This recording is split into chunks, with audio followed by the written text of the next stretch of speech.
телезрители, мы начинаем специальный выпуск. Сегодня телеканалу Якутия-24 исполняется 5 лет. Также 2 года нашей с вами любимой программе «Утро Якутии». 2 года исполняется сегодня. И сегодня мы вам приоткроем небольшую завесу закулисья, расскажем вам о телевизионной кухне. Также нас ждут подключения с нескольких локаций. В командировке на данный момент находится сейчас моя коллега Дарья Анкехва в городе Алдане. Также ждем подключения с ней. Ну а прямо сейчас, в эти считанные минуты, в эти считанные секунды в прямом эфире я нахожусь около аппаратно-студийного блока номер 3, где, собственно, каждое утро начинается «Утро Якутии» в прямом эфире. Добро пожаловать в нашу студию. Называем мы ее по-своему «Зеленка». Называется она «Виртуальная студия». И я приветствую своих коллег, которые ни свет ни заря просыпаются каждое утро, чтобы на ваших голубых экранах был качественный контент и интересный эфир. Это выпускающий режиссер, выпускающий редактор, звукорежиссер, операторы наши дорогие, также инженеры, уважаемые, редактор нашей программы, администратор. Все эти люди задействованы в прямом эфире. И, дорогие коллеги, я, пользуясь случаем, всех вас поздравляю с нашим общим днем рождения. Спасибо вам большое за работу. Ну а прямо за стеклом вы можете наблюдать моих коллег Полину Долинскую и Степана Федоренко, которым я передаю слово. Большое спасибо, Екатерина. Доброе утро, дорогие телезрители. Новый день с вами встречаем мы, Полина Долинская и Степан Федоренко. Да, действительно, ровно 5 лет назад появился наш телеканал Якутия-24, а ровно 2 года передача «Утро Якутия». Степан, поделись впечатлениями от своего первого эфира. Какие были ощущения? Вспомни тот день, 1 февраля 2021 года. Полина, этот день невозможно забыть. Это незабываемые ощущения были. Это было не только рождение «Утра Якутии», это еще был мой дебют ведения прямых эфиров, поэтому такое, друзья, не забывается. Доброе утро, Якутия! Я тоже, как вчера, помню этот день, было столько всего интересного. И сегодня в рамках нашего эфира мы расскажем о нашем большом коллективе, который почти круглосуточно работает на телеканале Якутия-24. Сегодня вы узнаете об истории телеканала, откуда появляются идеи, как создать оригинальный контент, как не бояться камеры и сделать интересную сложную тему интересной. Поговорим об этом с нашими рубрикантами в нашей студии. Также телевидение соединяет судьбы. Узнаем, как подводка к сюжету превратилась в предложение руки и сердца. Приоткроем завесу тайны создания семьи Лазаренко. Ну и телеканал Якутия-24 сегодня в течение этого дня запускает социальную акцию «5 добрых тел». Помогаем, поддерживаем и призываем неравнодушных якутян присоединиться к акции. Ну а сейчас мы передаем слово нашей коллеге Дарье Анкехва. Доброе утро, мои дорогие, любимые коллеги и телезрители. Я поздравляю от всей души нас с юбилеем. Огромную роль в создании нашего утреннего проекта, конечно же, играют наши гости. Одним из самых ярких конкурсов за эти 5 лет был конкурс двойников. И меня уже ждет один из ее участников. Пойдемте знакомиться. И вот она, святая святых. Именно здесь ежедневно с 5 часов утра работают визажисты национальной вещательной компании «Саха», которые ежедневно работают над нашим образом. Ну а рядом со мной уже наш утренний гость. Знакомьтесь, актер театра и кино, поэт-песенник Александр Ясень. Здравствуйте. Здравствуйте. Ну, хочется прям, знаете, сразу сказать... Hello, мистер Ди Каприо. How are you? Nice to meet you. Расскажите, пожалуйста, вот как давно вы стали замечать вот это сходство вообще? Как часто вас узнают? Можно сказать. «Титаник», вот да. так и началось. То есть еще с тех пор? Ну, на самом деле, первый раз мне сказала моя девушка, с которой мы встречались уже чуть ли не полгода, и вдруг она раз как-то и разглядела, говорит: А я, по-моему, то ли стрижку сделал такую какую-то. Ну а сегодня вот эта схожесть, она все-таки помогает вам, возможно, в вашей профессиональной деятельности или наоборот притормаживает? Ну, здесь все неоднозначно. Я профессиональный актер, и, конечно же, каждый актер хочет иметь свое лицо, свое собственное, ярко выраженное, узнаваемое. Мы знаем, что у вас есть такие, знаете, рекламные работы, да, то есть этот образ помогает заработать энную сумму денег, правильно? Заработать? Не знаю, мне кажется, я больше потерял за свою жизнь, потому что у меня были такие случаи, когда, значит, я делаю кастинг, и мне кастинг-директор звонит и говорит, я вот с режиссером поговорил, он говорит, ну что он не сменит прическу? Ну что он же на Ди Каприо похож. Поэтому часто, наоборот, меня не брали из-за того, что вы похож на Ди Каприо. Я далеко не сразу стал актером. Я где-то в 25 лет только поступил в ГИТИС. Вот. А до этого я писал стихи. И в некотором смысле это художник. Вот. А Ди Каприо уже снялся, когда в «Титанике» он сыграл художника. Да? Ну, то есть не словесного, но он действительно художник. Я тоже художник посмотрел. И, может быть, он просто поймал вот эту вот как бы ниточку художника. А я есть настоящий художник. Понимаете? Получилось так, что он сыграл меня. Кто еще кого, да, вопрос? Да? Ну и, конечно, смотрите, какой же Ди Каприо без той самой статуэточки, да? Возите его везде с собой или почему он я сегодня думал, это здесь? вы мне наградите, а теперь я должен расколоться. Да? Ну да, это мой талисман, я даже сплю с ним иногда. Ну, на самом деле, я шучу. Это Оскар возник потому, что я затеял проект такой, который называется «Якутский Ди Каприо». Вот как раз в 2016 году, когда якутяне отлили Оскар, якутский Оскар, родилась такая идея. Меня все время преследовала эта история. Похож. И тут я рассказываю моему преподавателю, а я тогда учился на режиссуре в АМГУКе, говорю, эту историю. Он говорит, так сними об этом, сними фильм, комедию на эту тему, что тебя перепутали с Ди Каприо. И вот год назад мы сняли тизер.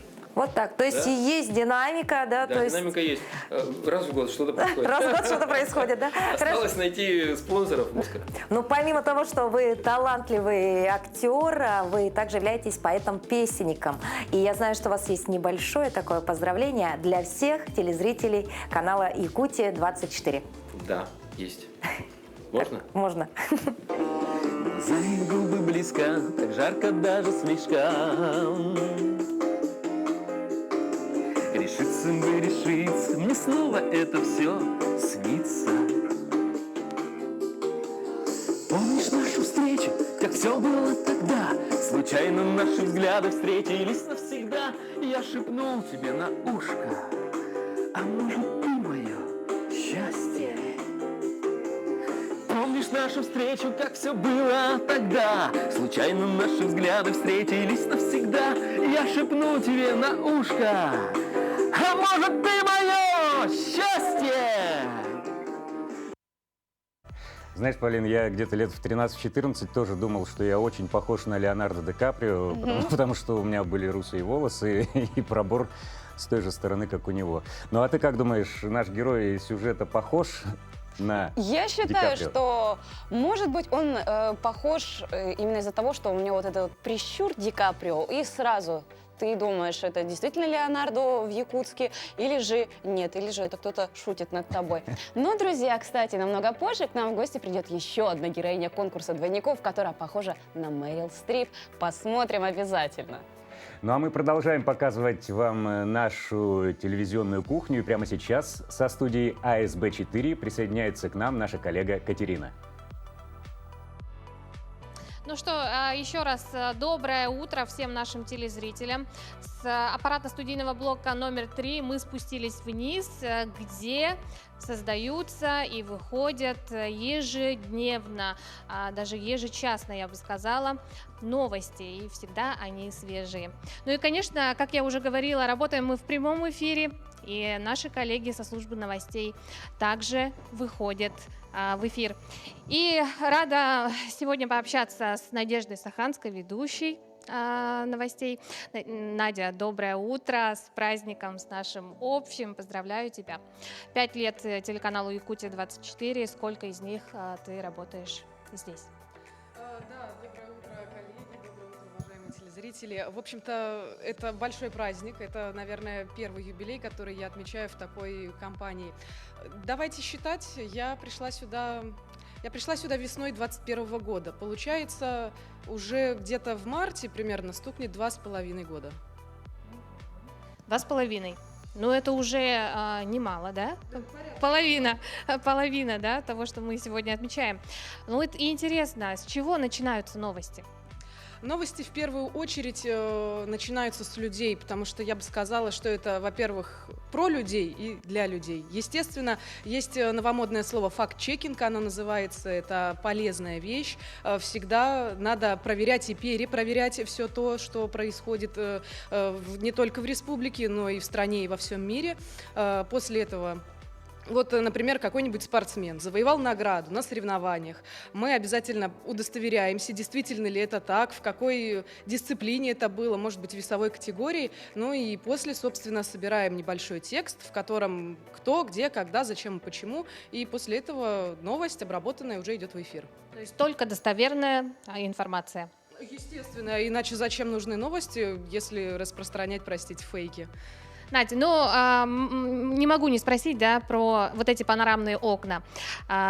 Все пешеходы, водители могут наблюдать также в режиме онлайн, да, прямого эфира за ведущими новостей.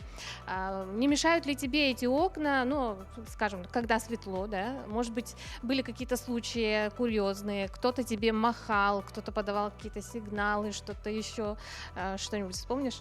Да, разумеется. Прекрасные окна. Всегда, когда сама хожу, в нерабочие дни смотрю за своими коллегами. Первые эфиры, которые у меня складывались, когда проходили люди, жутко я стеснялась, потому что это же видят люди мою работу, а потом я думаю, если это видит вся республика по меньшей мере, так и почему я должна стесняться пары-тройки прохожих? Потом, конечно, ходят дети. Здесь ходят дети, и им интересно, они начинают махать, я им, разумеется, в ответ. Был еще случай, когда пришли мои друзья, это было вечером, вечером, естественно, уже темно, не видно, что происходит на улице. Начали вспышкой на телефоне всяческие знаки подавать, что вот это мы здесь, давай в ответ хоть нас немножечко поприветствуй. Естественно, я откликнулась, это было довольно-таки забавно. Надь, спасибо тебе большое за внимание. Конечно же, как у нас принято говорить, удачного эфира. Прямо сейчас выпуск, свежий выпуск новостей. Да, прямо сейчас новости.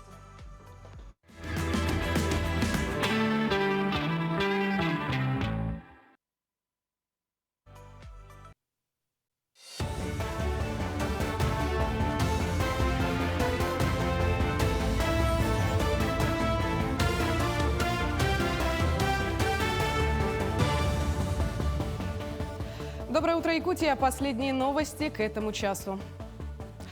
Сегодня телеканалу «Якутия-24» исполняется 5 лет. Первый эфир канала выпустили в этот же день, 1 февраля в 2018 году. С того самого дня мы рассказываем жителям республики о главных новостях региона на русском и якутском языках. 2 года назад было принято решение о создании развлекательных программ на русском языке. Всего на канале на данный момент контент производит более 100 человек. Руководство компании поставило вопрос о том, чтобы необходимо разделить языки. В нашей республике 2 государственных языка – якутский и русский. Поскольку НВК Саха вещает в основном на якутском языке, была поставлена задача создать такой же канал, только вещающий на русском языке. В самом начале мы начинали только как информационный канал, а со временем назрела необходимость создать не просто информационный, но и дополнить ее еще и развлекательным контентом. 50 русистов приняли участие в лингвистической встрече представителей Международной ассоциации преподавателей русского языка и литературы с индийскими коллегами. Форум проходит на базе Российского центра науки и культуры при поддержке фонда «Русский мир». Филологи запланировали проведение совместных исследований. К слову, программу форума дополнил международный научно-практический семинар «Русский язык и литература в меняющемся мире. Ценности и факторы развития», к которому присоединились коллеги из России и Индии, преподаватели и литературоведы. Первенство Дальневосточного федерального округа по вольной борьбе среди юниоров и юниорок до 21 года пройдут в эти выходные. По итогам соревнования проведется отбор спортсменов на первенство России. Состязания начнутся в субботу, 4 февраля с 11 часов. А в воскресенье, 5 февраля с 11 часов начнутся утешительные и финальные встречи среди юниоров. К этому часу это все новости. Хорошего дня.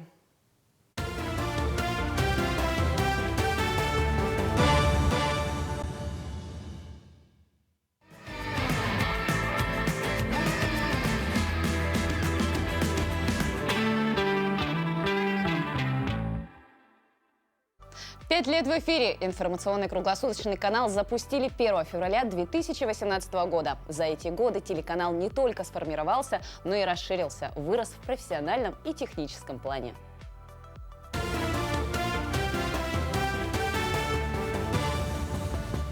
Доброе утро, Якутия. Сейчас блок новостей. Вот уже 5 лет в эфире телеканала круглосуточно каждый час выходят новости Большой Якутии. Конечно, по меркам республиканского телевидения, которому в этом году исполняется 65 лет, это только начало телепути. Но уже сейчас с уверенностью можно сказать, что дружной командой молодого телеканала сделан небывалый рывок в развитии как в личном, так и технически. Режим 24/7 закаляет и характер, и прокачивает профессионально. Именно в разгар пандемии ковида телеканал стал самым востребованным источником оперативной и достоверной информации. А ежедневные репортажи корреспондентов без лишнего пафоса демонстрировали самоотверженный труд врачей, спасающих сотни жизней. Сейчас мы находимся в красной зоне, где работают врачи-реаниматологи. Само отделение рассчитано на 36%. На сегодняшний день оно полностью заполнено. Горячо было и в знойные летние дни, когда горели леса Якутии. Съемочные бригады телеканала вместе с профессиональными службами и волонтерами работали в самом пекле, чтобы каждый зритель знал и был уверен, что справимся и в этот раз. Короче, горит прямо около трассы. Вот тут сухая трава, качкарник. Вода вся кончилась, в общем. Лопатой вообще не вариант сбивать. Сбивается ненадолго. Даже вот огнетушителем порошковым здесь пролил и опять разгорается. В общем, еще ветер, если сейчас поменяется, то тут будет очень горячо. Когда в стране была объявлена специальная военная операция, наш телеканал, конечно же, стал освещать все, что происходит в республике и за ее пределами. Редакторы, операторы прошли специальное обучение, переквалифицировавшись в военкоров. Театр «Звездочка», куда тоже прилетел снаряд. Не только в режиме ЧС, но и в обыденной жизни телевизионщикам работы хватает. Ровно 2 года назад, наряду с информационными программами, в сетке вещания появились развлекательно-познавательные программы. Ведущие утреннего эфира «Утро Якутии» каждый будний день настраивают жителей республики на новый трудовой день, создают настроение, дают советы. В студии «Утро» приходят самые ранние интересные гости. Авторы и ведущие проектов «Испытано на себе», и мы вам покажем, находят в разных районах Якутии увлеченных и преданных своей профессии людей. И даже иногда рискуют жизнью ради удачных кадров.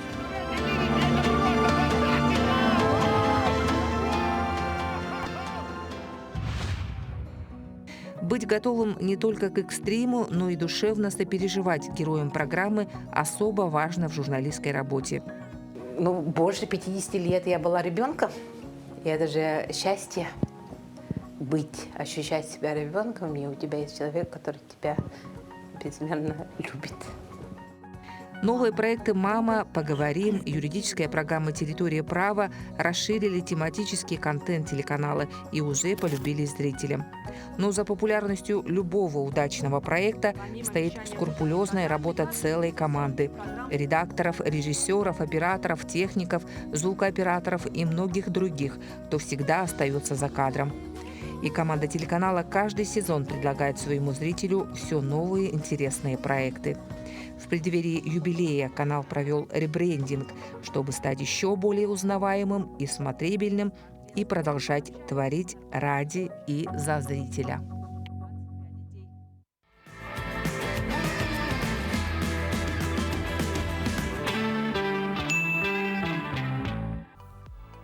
Телеканал «Якутия-24» сегодня в течение дня запускает социальную акцию «5 добрых дел».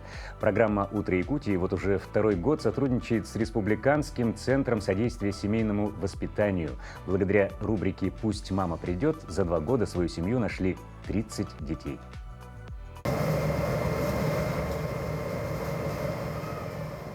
Как рядом с мамой. Именно такие ощущения получают эти груднички, когда приходит время физиотерапии. Это массажное кресло, которое помогает малышам успокоиться и почувствовать себя как в утробе матери. На малышей действует она успокаивающе, она согревается до температуры тела, и дети себя чувствуют как в утробе матери. Это лечебная кровать для ранней реабилитации и лечения неврологических патологий. Благодаря эффекту плавучести 5-месячная Амелия и 2-месячный Эрик улыбаются и сладко спят. Вообще, конечно, когда смотришь на такую картину, просто вот сердце, конечно, сжимается, потому что понимаешь, что эти детки, они одни, да? И пока у них нет дома, нет родителей, но мы очень надеемся, что в скором времени когда-нибудь у них появятся мама и папа. Бережно и только с любовью. Именно с таким девизом вот уже много лет работает реабилитационный центр содействия семейному воспитанию, а в народе его называют «домом малютки». Здесь принимают и воспитывают детей-сирот и детей, оставшихся без попечения родителей до 7 лет. Дети поступают в приемно-карантинную группу и после этого переводятся в семейно-воспитательные группы. Здесь с ними работают более 100 специалистов – воспитателей, медсестер, нянечек и врачи разных направлений, которых объединяет одно – любовь к детям. Ай, молодец, еще сильно. Сильно. Ой, полетела снежинка, молодец. 4-летний Саша старательно повторяет упражнения. Учитель-логопед проводит артикуляционную гимнастику. Обучение через игру – методика, проверенная временем для детей, задержка речевого развития. Ежедневно с детьми занимаются учителя-логопеды и педагоги-психологи. Они помогают адаптироваться к новой жизни, ведь большинство детей находятся в стрессе. От привыкания ребенка к новому распорядку дня, к незнакомым взрослым и сверстникам зависит его дальнейшее полноценное развитие. После завтрака у детей распорядок дня расписан по минутам. Помимо ежедневных занятий по образовательной программе, каждый воспитанник посещает разные классы. Например, класс Монтессори. Педагог Александра Гоголева показывает в действии известный метод обучения. Итальянский педагог Монтессори считала, что каждый ребенок от рождения стремится к знаниям. Все, что нужно сделать родителям и педагогам – создать развивающую среду. Дети обучаются стирке, сначала с упражнения жизни, практика начинается, потом сенсорики идут, потом дальше идут по изобразительной деятельности, по математике, по развитию речи.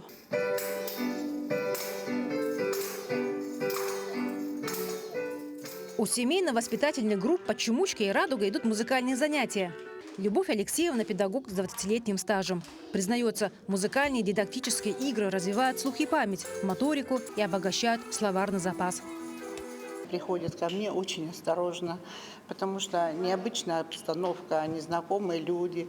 Мы потихонечку, лаской, любовью, различными играми, игрушками мягкими потихонечку их привлекаем внимание. С момента реорганизации Центр существенно увеличил блок педагогической направленности, а с получением лицензии на образовательную деятельность Центр получил возможность внедрять новые методики.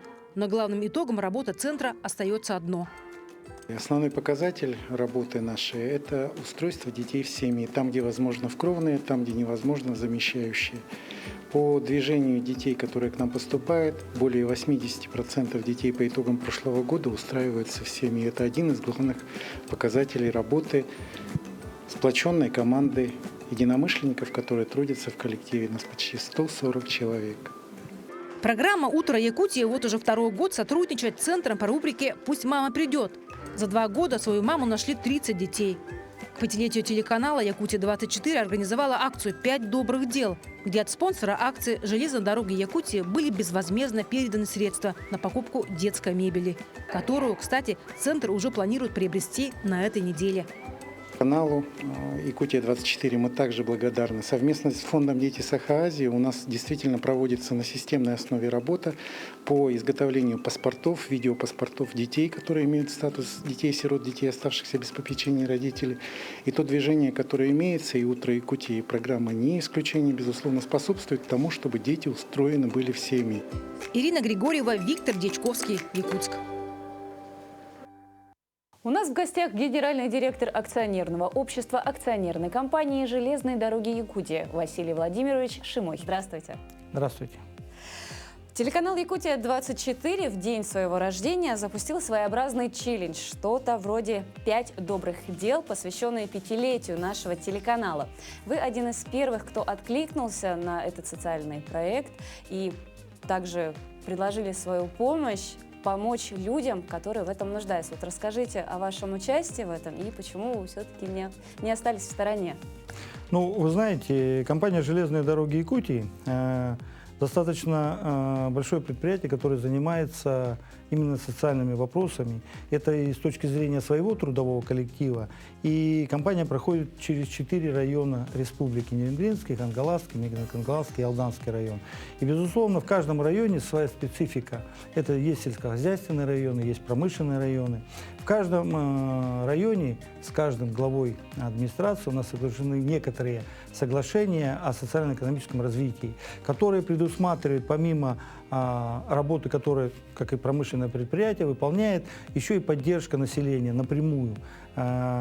Какие-то вопросы, связанные с именно спецификой каждого района.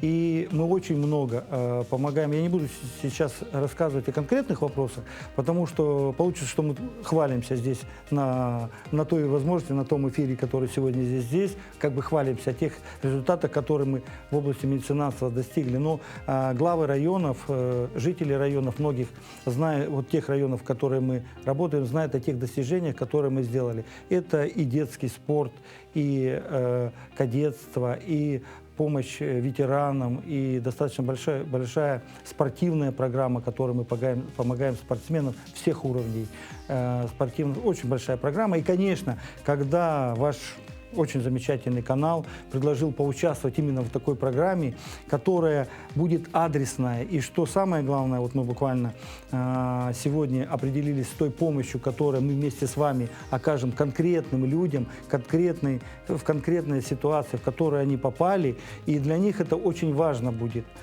что именно с помощью вашего канала вы нашли этих людей. Потому что мы промышленное все-таки предприятие, мы где-то какие-то мелочи не видим за результатами цифр, объемов и так далее. Мы не видим иной раз каких-то мелких вопросов, которые попадают люди в жизненной ситуации. А у вас больше сфера деятельности, вы больше адаптированы к населению, конечно, вы лучше видите. Поэтому, когда вы это предложили, мы с удовольствием откликнулись на это и думаем, что когда будет десятилетие, это будет 10 добрых дел и так далее. А к столетию это будет целый спектр вашей работы. Конечно, это очень хорошо, и мы с удовольствием поддержали эту вашу инициативу. За эти годы совместно с телеканалом «Якутия-24» было реализовано ряд интересных проектов. В частности, в декабре прошлого года программа «Утро Якутия», съемочная группа, отправилась встречать Новый год и дарить праздник ребятишкам из Алданского детского приюта, оставшихся без попечения родителей, как раз-таки по направлению Нижний Бестях Алдан с помощью железных дорог Якутии. Вот вы, кстати, эфир смотрели? Конечно, с большим удовольствием посмотрел. И очень понравилось, особенно когда в вагоне ресторана делать салат оливье. Это так было интересно, и так это было необычно, и привлекло внимание, поэтому, конечно, смотрел. Поездка позволила нам увидеть реальную работу работников ЖДЯ, профессионалов своего дела. Это были машинисты, диспетчеры, проводники. С какими достижениями вы встречаете новый 2023 год? С какими успехами вы в него вступили?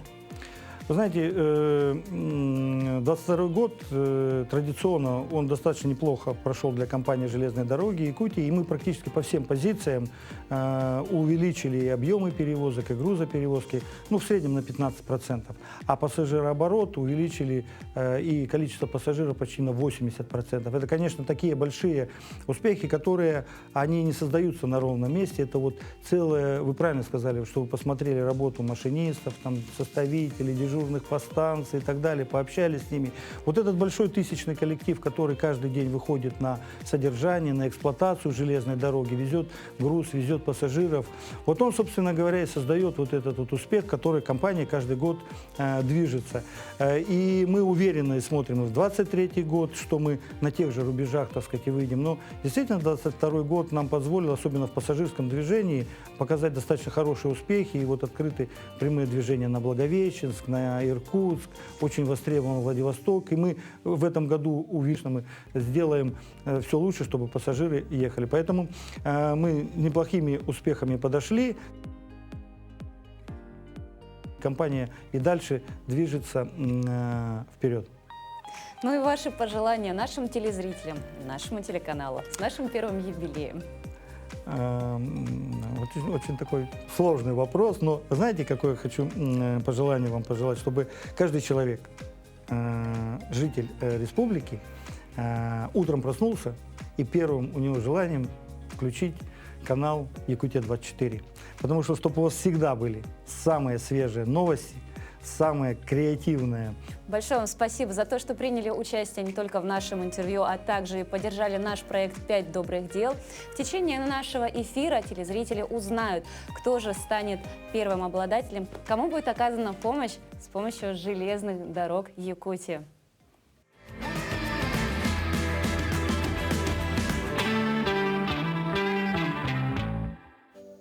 Ну а у нас в гостях наши соведущие, которые ведут рубрики. Ведущая рубрики «Советы юриста» Вероника Тамтосова и ведущая рубрики «Музейный гид» Ольга Фролова. Доброе утро. Доброе утро.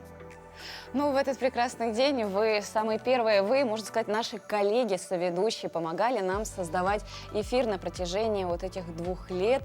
Поделитесь своим опытом, телевизионным, впечатлениями своими. Ну, впечатления самые позитивные, конечно. Огромное спасибо за доверие, за приглашение. Очень радостно начинать утро вместе с телезрителями и вами, конечно. Вот. Но юридическая рубрика, она в первую очередь, конечно, это просвещение. Поэтому она всегда серьезная. И здорово, когда работаешь юристом, заняться чем-то более творческим. То есть юриспруденция достаточно стрессовая профессия, это всегда конфликты, поэтому стремимся к тому, чтобы благодаря информации этого избежать. И надеемся, что за эти 2 года нам удалось кому-то помочь.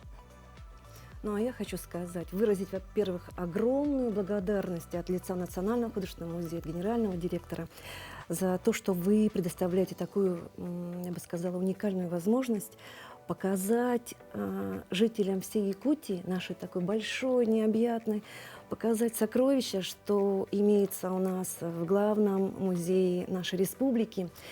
И приобщить их, да, вот к искусству, какой-то, знаете, такой вот каждое утро, уже на протяжении так многих лет, такой, знаете, культурный какой-то глоток воздуха, рассказать о художниках, об их биографии, о картинах, ведь это здорово, это, я бы тоже сказала, что это такая вот большая просветительская работа. И я хочу сегодня поздравить вас в своей песне маленький куплетик в честь 5-летия и 2-летия. Пожалуйста, давайте. Просим.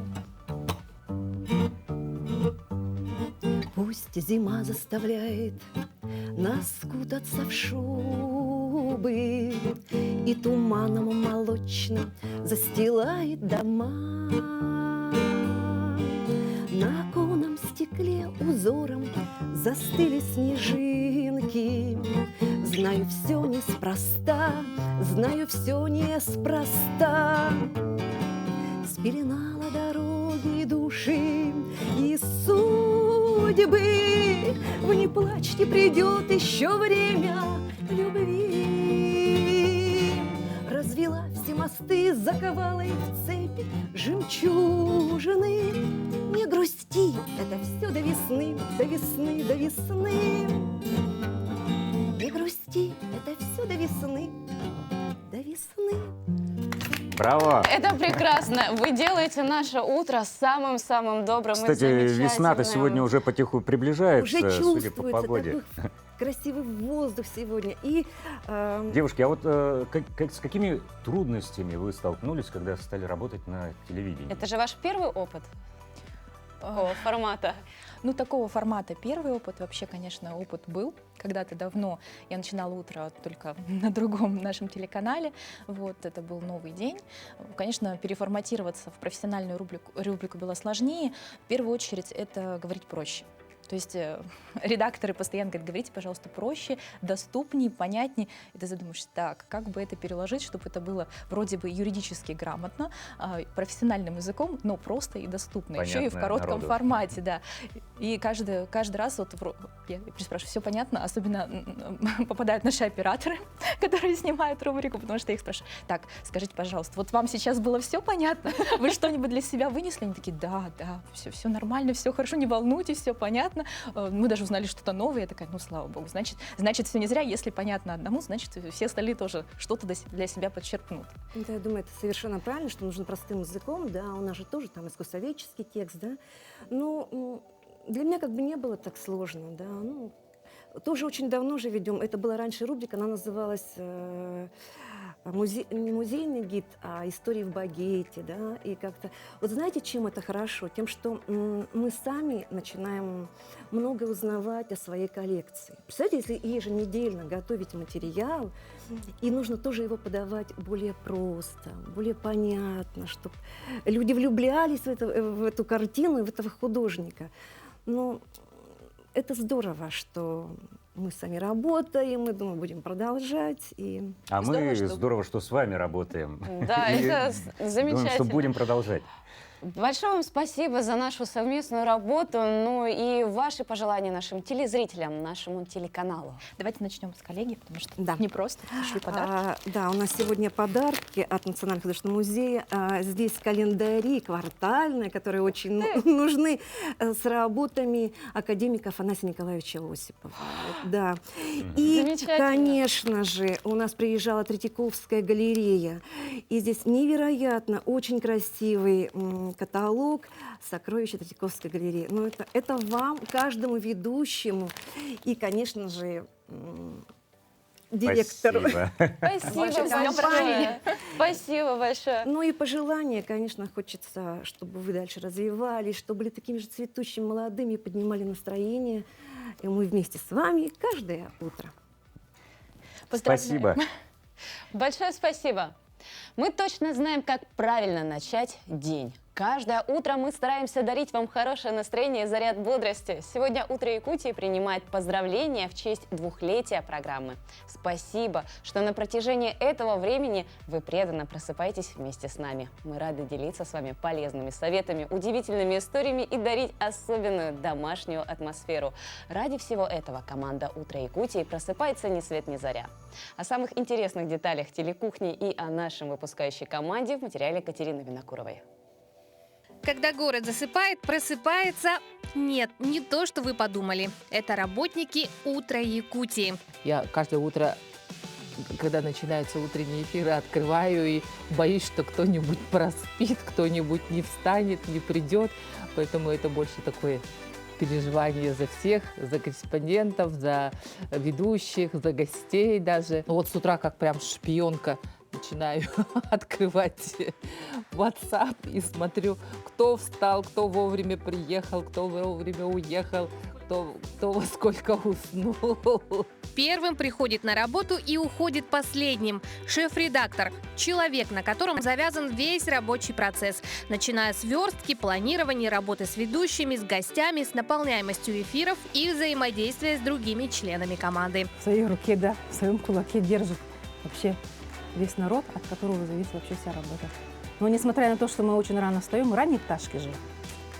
Очень рано встаем, просыпаемся, уже в 6 часов утра мы уже на работе, но тем не менее, мне кажется, сюда приходят люди, которые вообще фанатеют от своей работы, фанаты своего дела, подстраивают свою жизнь вот именно под формат утра. А это очень тяжело, потому что, мне кажется, не каждый человек в 4 часа утром встанет, еще что-нибудь приведет свои мысли в порядок, и тем более привести в порядок мысли чужих людей, все аккумулировать и создавать что-то интересное, оригинальное. Вот. Поэтому мне нравится утро в этом плане. А вставать рано никому не нравится. Всего за кадром находится около 10 человек. Активная работа начинается уже за час до эфира. Запуск виртуальной студии, проверка звука, настройка камер, установка световых приборов. Уже в 6:30 нужно выдавать прогноз погоды, потому что для зрителей это очень интересно. Во-первых, потому что утро, потому что начинается день, потому что надо знать, да, в нашу суровую зиму, как нам одеваться, по какой погоде. Ну, а это редкий вид жаворонка. Ведущий Павел Танин с 6 утра уже в хорошем настроении.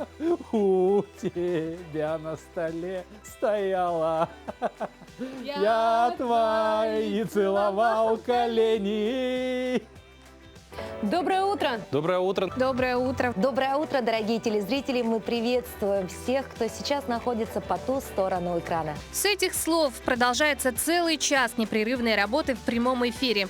Даже паузы в 2-3 минуты, пока идет сюжет или выпуск новостей, ведущие редко тратят на отдых. Ведь в прямом эфире не всегда все идет гладко. Нередко случаются казусы, ну а виртуальная студия имеет свои нюансы. Вот, например, ведущий стоит, и если у него зеленая футболка, вот мы тряпку сейчас покажем, тряпка тоже сама зеленая, и через программу выходит, там образовывается дырка. Был один случай, когда на эфире «Утро Якутии» пришел гость в желтой футболке, и он тоже начал вырезаться. И мы за 2 минуты до эфира срочно начали искать внутри редакции другую одежду, и в итоге нашли. И вот такие случаи тоже бывали. А когда прямой эфир заканчивается, работа только начинается. Часто с утренней летучки, на которой придумывают самые разные темы. Обсуждают спецвыпуски и прямые подключения. Чтобы независимо от времени года и погоды за окном, ваш день начинался уже с привычного. Это «Утро Якутии», телеканал «Якутия-24», НВК «Саха». Вместе с вами просыпаемся, новый день встречаем. Катерина Винокурова, Виктор Дичковский, Якутск.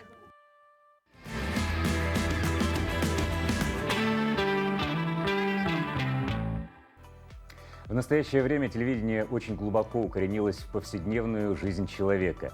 На выбор телезрителя предоставляется огромное количество телеканалов на любой вкус. Конечно же, сюжеты снимаются заранее и по уже подготовленному сценарию. Но не стоит забывать, что ведущие тоже люди, и поэтому различные ситуации могут с ними произойти во время прямого эфира. Предлагаем вам посмотреть, что обычно остается за кадром. Сохраняют тепло, при этом в нем, оказывается, можно очень хорошо выспаться можно. В чье лево? Так? Все? Чуть-чуть прервемся.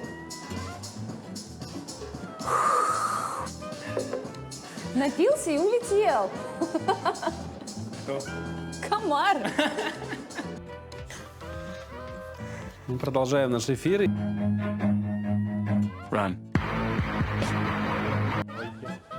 Горожане и гости города Мирный очень любят это место.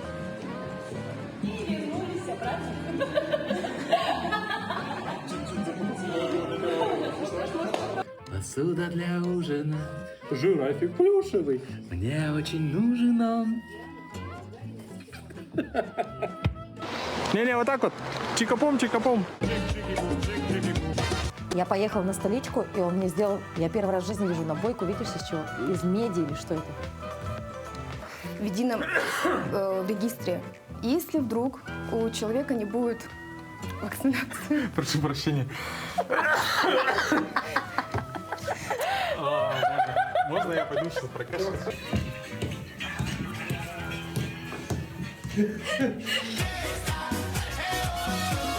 Сторону.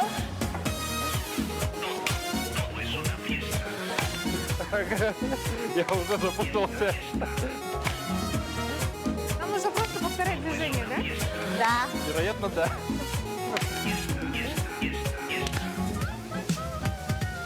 А я знаю. Я совсем уже поплыл. Вот вот такая вот серьезная и веселая программа у нас. Только ради этого стоит работать. Кстати, Степа, во время работы на телевидении, что тебе больше всего запомнилось? Запомнилось, мне больше всего запомнились гости. Знаешь, это так интересно, столько людей приходило, хоть я и короткий срок работал, и артисты, и музыканты, и ученые, медики, политики, кого только не было. И больше всего мне вот запомнился человек, палеонтолог, по-моему, приходил к нам в гости. Я ему задал как-то вопрос, а почему кости мамонтов ищут где-то на севере, а почему не в Якутске ищут? И они говорят, потому что не копали никто. После этого случая я копаю огород с осторожностью. Вдруг найду что-нибудь такое. То есть взял на вооружение. Да. А мне больше всего нравится возможность выезжать в командировки, работать в разных городах и районах. Во-первых, это тебя держит всегда в тонусе как журналиста, ну а во-вторых, дает возможность познакомиться с интересными новыми людьми.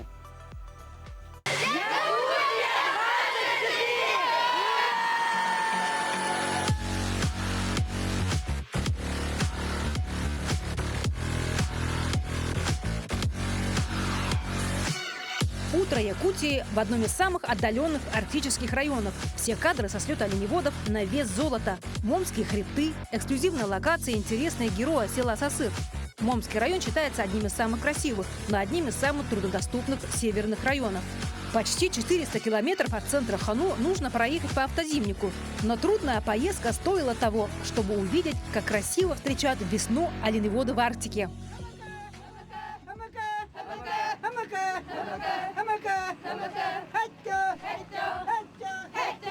Старожилы и краеведы села Хану. История затерянного города Зашиверск. Легенда и мистика. Это уникальные исторические съемки с Евдокией Боковой, савенской писательницей, заслуженным учителем Якутии, которая всю жизнь пропагандирует свой родной эвенский язык.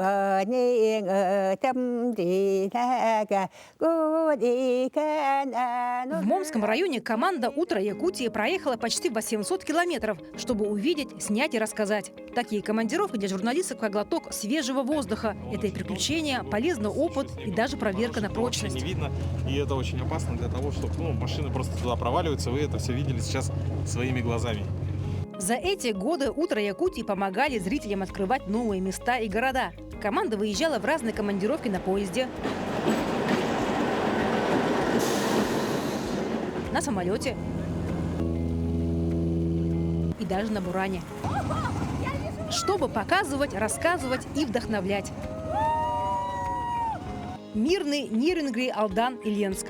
Южная Якутия со своей уникальной историей. Иногда поездки позволяют по-новому взглянуть не только на родные места, но и на самих себя. В объективе – жизнь городов и наследников, а главное – жизнь обычных людей. С утра ледовая дружина юных хоккеистов ведет суровый бой. Ленский район подает отличный пример. Уже много лет здесь работает программа для тех, кто любит спорт. Все кружки для желающих бесплатно. А это опытные инструкторы клуба «Северный скат» в городе Мирный. Они учили «Утро Якутии» правильно погружаться в воду. Максимальное погружение в любую тему за короткий срок – основная задача корреспондента. Главный герой наших сюжетов – спортсмены, учителя, музыканты, люди разных профессий, преданных своему делу и любящих свой родной край.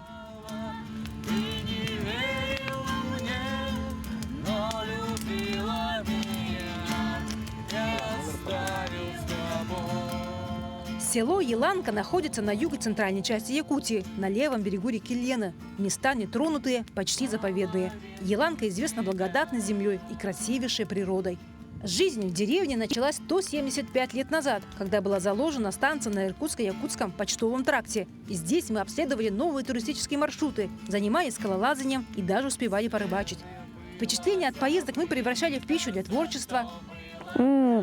Это очень вкусно. Назовем это яичница по-еланковски. И в пищу для ума. Каждая командировка – это целый альбом впечатлений, необычные локации, интервью и флешмобы, которые хочется пересматривать и вернуться обратно.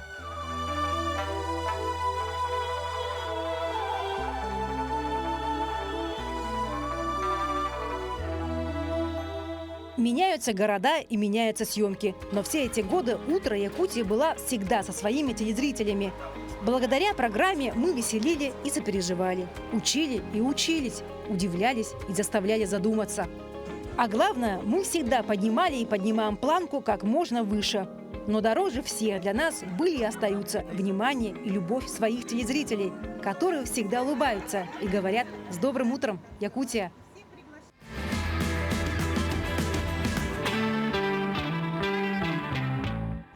И в очередной командировке сейчас находится наша съемочная группа. И сейчас на прямую связь с Алданом выходит наша коллега Дарья Анкехова. Даша, доброе утро.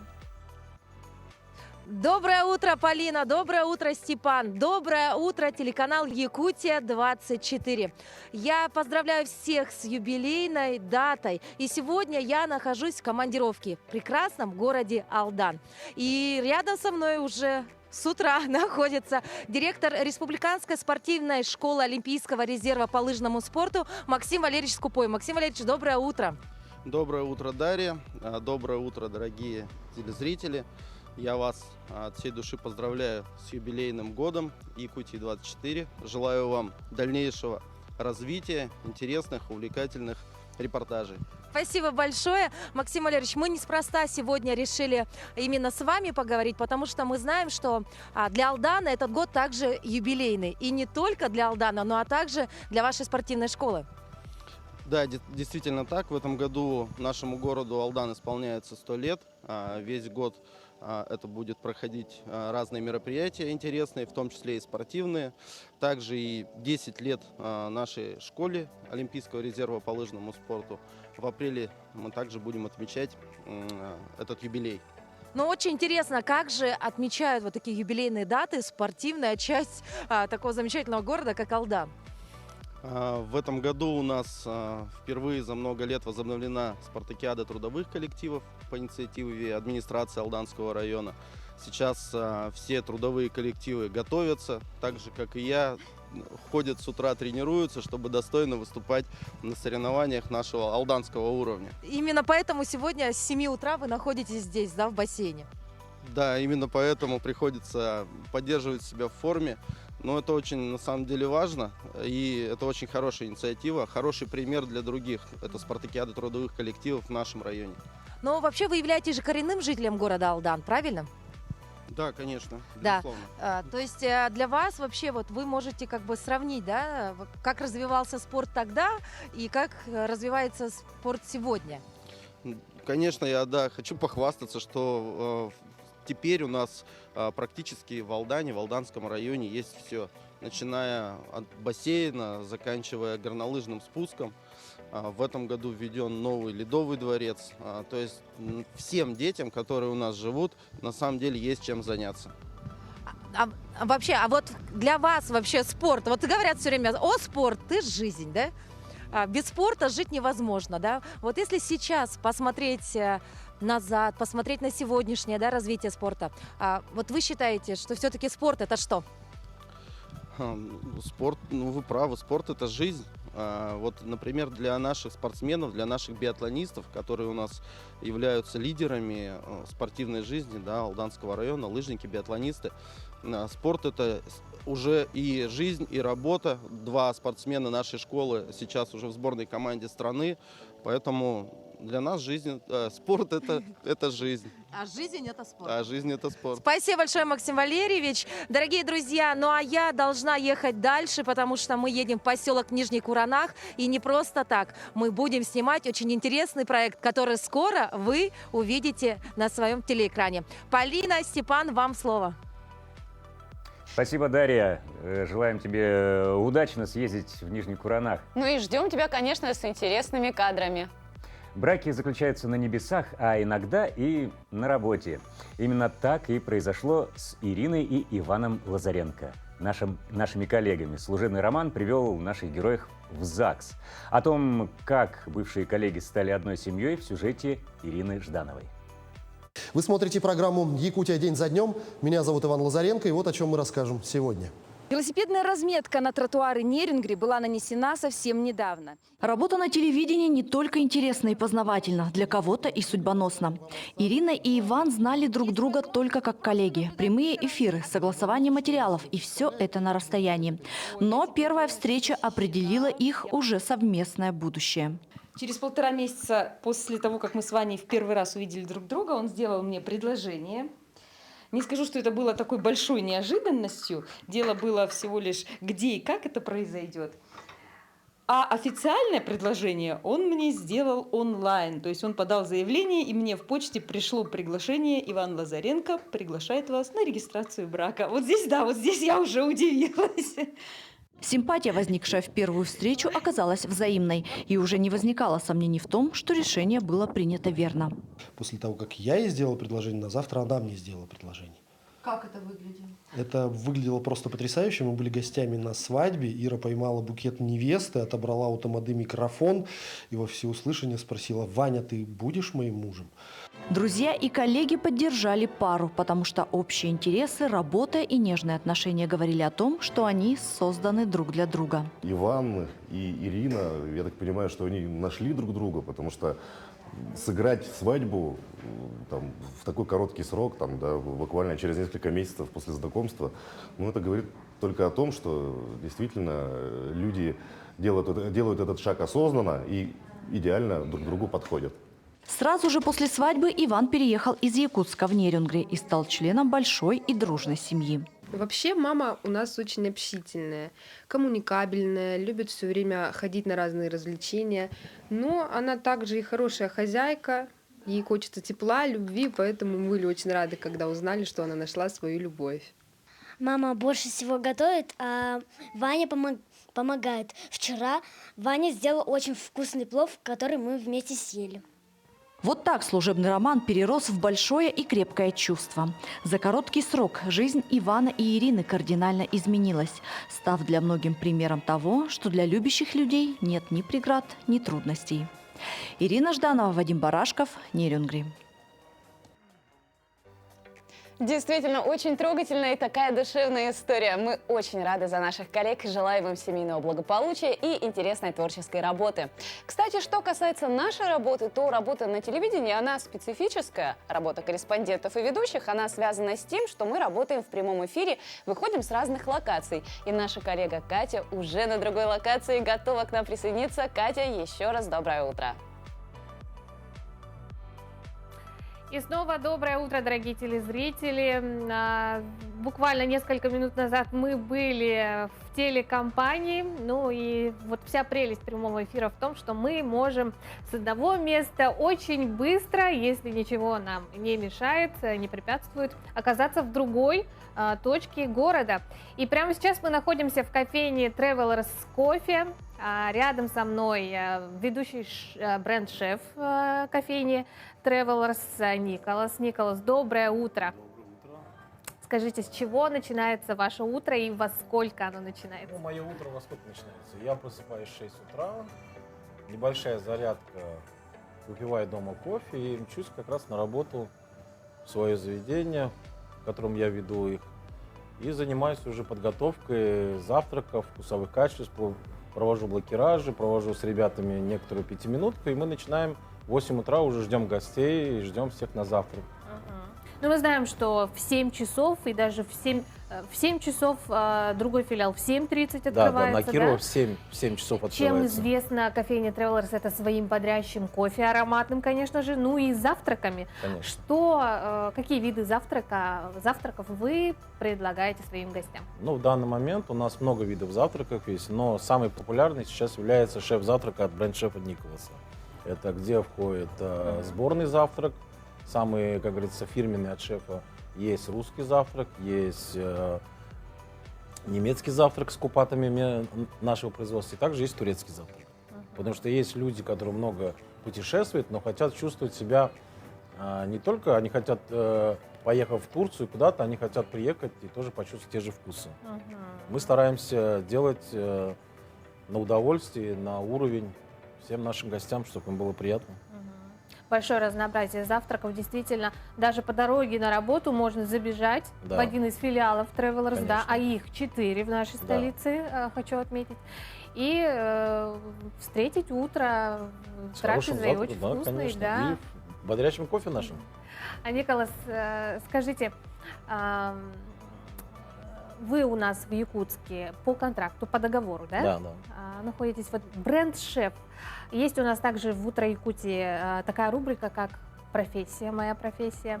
Кстати, бренд шефа у нас еще не было в этой рубрике. Расскажите, чем отличается бренд шеф от шеф-повара? В чем заключается его бренд-шеф работа? это является ведущий шеф-повар, он также является... Звание бренд-шеф это просто звание наше, а так мы обычные рядовые повара, потому что мы сами с этого выросли. Но в данный момент мы бренд-шеф это которые со стажем, которые большая практика в разных видах ресторанов, в разных видах вкусов, и те, которые проработали в разных странах, государств. И мы, ну, как говорится, защищаем свое звание бренд-шефа, получаем сертификат бренд-шефа и становимся ведущими бренд-шефами разных кухонь. И также нас приглашают инвесторы для открытия заведения. Бренд-шеф в основном он открывает с нуля, начинает заниматься инструкцией полностью кухни, оборудования, совместно с залами. Они создают уют для гостей. И бренд-шеф потом ведет эти все филиалы, рестораны. В данный момент, который веду я здесь, в Тревелсе, также я веду в Москве несколько заведений. И в данный момент я люблю свою работу и желаю всем получать удовольствие от своей работы. Но не в этом дело. Некоторые меня иногда спрашивают, готовлю ли я после работы дома. Да, я готовлю. Потому что это моя стихия. Действительно. Николас, мы знаем, что Travelers очень даже большой ассортимент десертов. И как раз-таки сегодня вы нам любезно предоставили такой красивый десерт в честь нашего дня рождения. Я предлагаю вместе зажечь свечу в честь нашего 5-летия телеканала Якутия-24 и 2-летия программы «Утро Якутии». Что ж, я возьму на себя такую ответственность и загадаю желание за всех своих коллег. Пусть у нас все получается, отличных нам эфиров, интересных историй и гостей. С днем рождения, наш дорогой телеканал и «Утро Якутии». Почти. С днем рождения. Передаю слово Полине и Степану. Я искренне верю, что все наши желания обязательно сбудутся, и наши телезрители тоже желания загадали. Друзья, наш эфир подошел к концу, но наш съемочный день продолжается, потому что телеканал Якутия-24 на протяжении 5 лет работает круглосуточно для вас. Поздравляем еще раз всех коллег, которые за кадром, вот там за стеклом сейчас стоят с этим маленьким юбилеем. Но всех жителей города Якутска поздравляем с хорошей погодой, а всех жителей республики с первым днем февраля. Увидимся с вами еще в наших эфирах на телеканале Якутия-24 в программе «Утро Якутия». Хорошего всем дня. До свидания.